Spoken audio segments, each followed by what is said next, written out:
howdy.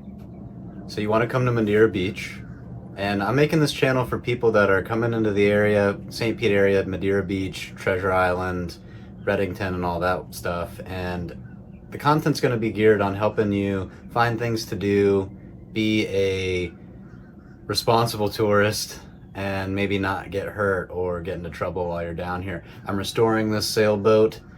Hopefully as the channel develops, you'll start to see the boat get more and more habitable. Right now it's a little, Anyway, so 5 things to know when you come to Madeira Beach on vacation. The first one's gonna be, there are no dogs allowed on the beach.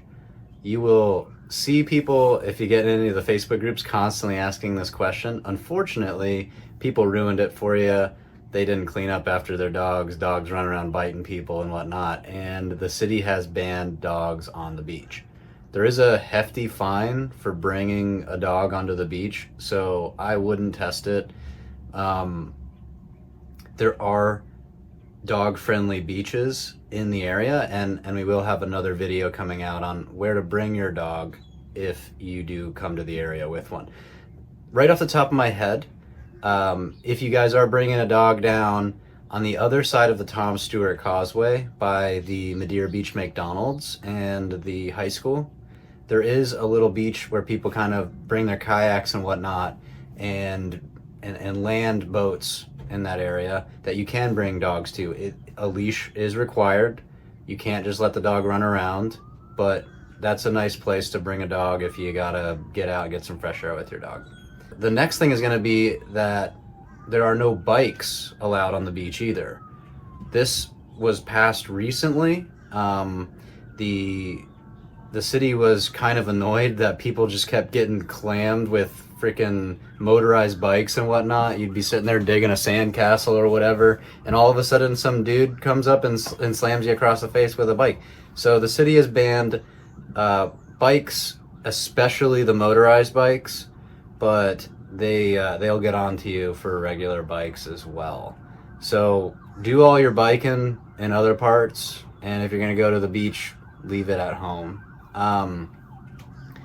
The next thing is another safety tip, is going to be to use the crosswalk lights. So when you're walking up and down Gulf Boulevard, and if you come to the area and you're staying in a hotel or Airbnb along Gulf Boulevard, if you are crossing across Gulf Boulevard, which is the main 4-lane road, there are crosswalks all up and down the beach.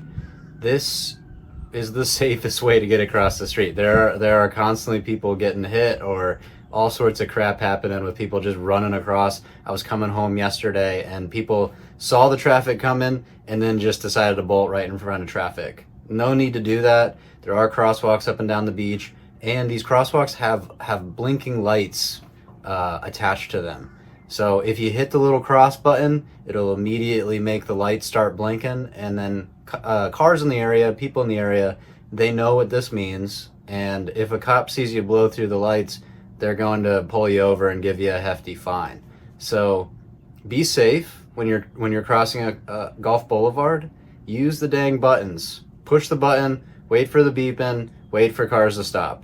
You will have a much better vacation using the crosswalks than spending it down in Largo Hospital.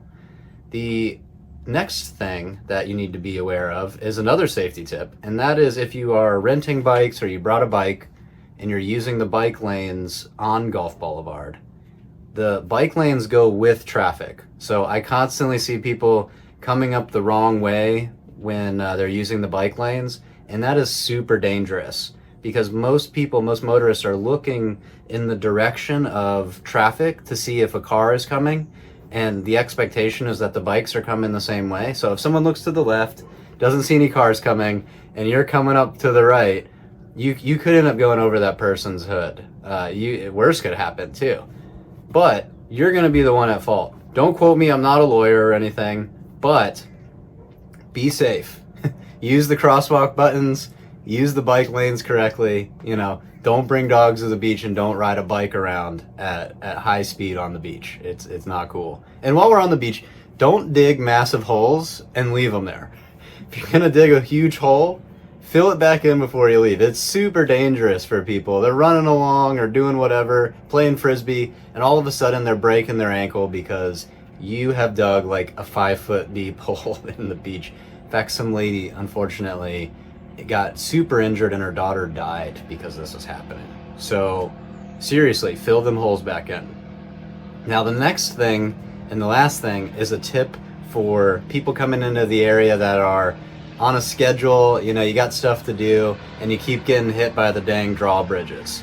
So behind me is John's Pass. I don't think you can see it because of the sun and whatnot, but there's a drawbridge that goes up and down in John's Pass. It's a big one too. This is where all of the large sailboats are coming in, big fishing vessels and whatnot, but this one's on signal. So if a boat needs to get under the John's Pass Bridge, you're going to be at the mercy of whether or not the boat is coming through at that moment. The water's real strong there. The current gets real strong as all the water's coming in and out from high and low tide. So they don't really make you wait at that drawbridge.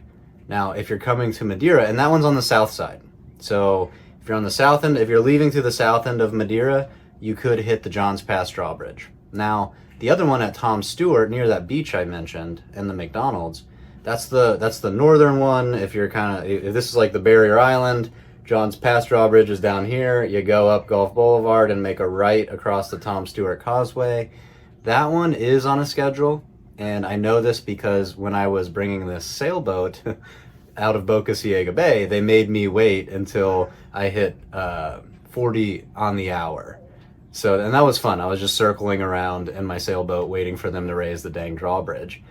However, with that being said, if you're on a schedule, leave through the Tom Stewart Causeway, and it's going to open every 20 minutes roughly. So it'll open on the hour, it'll open at hour and 20 and hour 40. So if you know where you got to go and you know that, hey, I don't want to hit a drawbridge, leave accordingly, you know. Plan your trip around that drawbridge. Sometimes it can be up for 10, 15 minutes. However, usually it's only about 5 to 10. With that being said, those are 5 important things to know while you are visiting Madeira Beach. Be safe, you know, respect the people that live here as well. We love having tourists come here, but we don't love tourists who act like they own the place and run out in front of traffic.